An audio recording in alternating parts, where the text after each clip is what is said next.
బూర్ల శంకరయ్య గారు, శ్రవణ్ నాయక్ గారు, మిగతా పెద్దలందరూ కూడా చాలా మంచి మంచి నాయకులు కాంగ్రెస్ పార్టీ నుంచి కూడా ఇక్కడికి రావడం జరిగింది.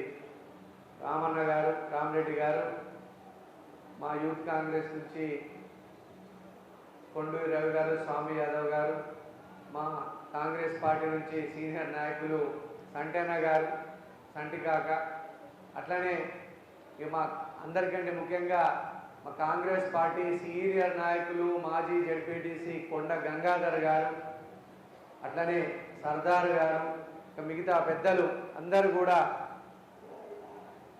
పేర్లు, మా కౌన్సిలర్ ఇమ్రాన్ గారు, ఇంకా మా కౌన్సిలర్లు ఎవరైనా వచ్చిన వాళ్ళు ఉంటే కనుక దయచేసి అందరికి కూడా మా నమస్కారాలు. చిన్నలకి పెద్దలకి ఎవరైనా పేర్లు మర్చిపోతే క్షమించాలి.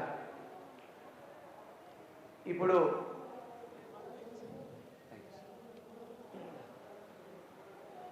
మీరు పక్కన పెళ్ళి కాదది ఒక శుభకార్యం ఏంటంటే ప్రవీణ్ పంతులు గారిని హనుమాన్ మందిర్లో పనిచేసి కిషోర్ పంతులు గారు వాళ్ళ నాన్నగారి అమ్మగారి 50వ వార్షికోత్సవం. అంటే ఈ పెళ్ళి 50 ఏళ్ళైంది. ఎంత అదృష్టవంతులు అవునా? అట్లాంటి వాళ్ళ ఆశీర్వాదం తీసుకుంటే మనకు కూడా వాళ్ళ ఆశీర్వాదం దొరుకుతుంది.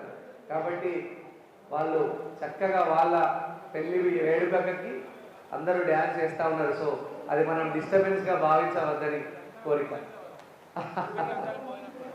తర్వాత వారి ఆశీర్వాదం, పెద్ద మనుషుల జంట ఆశీర్వాదం తీసుకుంటే మనకు పుణ్యం వస్తుంది. కాబట్టి వారి దగ్గరికి పోయి ఆశీర్వాదం తీసుకున్నాం. చారి సాబే అన్నారు. తర్వాత మీ అందరికి ఒక చిన్న ప్రశ్న. పాపం జీవన్ రావు గారు కష్టపడుతున్నారు. ఎందుకు కష్టపడుతున్నారు అని మీరు అందరికీ ఆయన చూడండి, మనుషులలో చాలా తక్కువ మందికి కృతజ్ఞత ఉంటుంది. జీవన్ రావు గారి వారు హెల్త్ డిపార్ట్మెంట్లో రిటైర్ అయినటువంటి ఉద్యోగి. వారి బిడ్డ, వారి అల్లుడు ఇద్దరు కూడా ఆల్ ఫోర్స్ నరేందర్ రెడ్డి కాలేజీలోనే ఇద్దరు కూడా లెక్చరర్లు.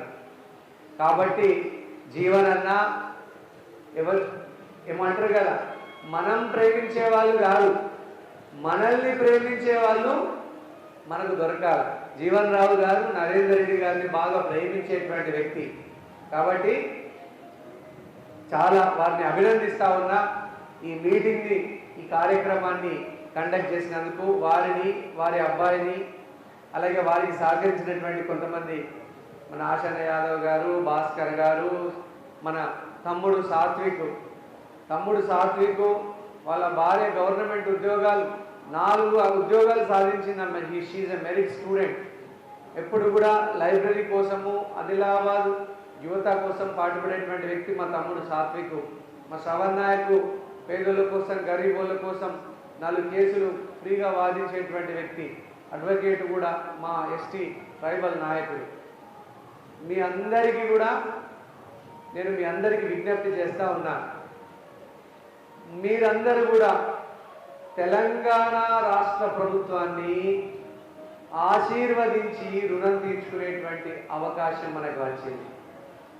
ఎందుకు? నేను మీకు తెలియని విషయాలు ఏం చెప్పను. మీ కళ్ళ ముందు భవిష్యత్తులో చేసే విషయాలు కూడా నేను చెప్తలేను. ఇప్పటి వరకు తెలంగాణ రాష్ట్రంలో 15 నెలలుగా రేవంత్ రెడ్డి గారి కాంగ్రెస్ ప్రభుత్వం ఏం చేసిందో ఒక చిన్న విషయాలు చెప్తాను. 54,000 ఉద్యోగాలు అంటున్నాం మనం. పోయిన బీఆర్ఎస్ ప్రభుత్వం 10 ఏళ్లల్లా 10,000 ఉద్యోగాలు కూడా ఇవ్వలేని పరిస్థితి ఉంటే, కేవలం ఒక్క సంవత్సరంలో 54,000 ఉద్యోగాలు ఇచ్చినటువంటి ప్రభుత్వం కాంగ్రెస్ ప్రభుత్వం. అవునా? దీంట్లో నేను అబద్ధం చెప్తే మీరు నన్ను సరిచేయవచ్చు. నిరుద్యోగుల పక్షపాతి, ప్రభుత్వ ఉద్యోగుల పక్షపాతి, ప్రైవేట్ ఉద్యోగుల పక్షపాతి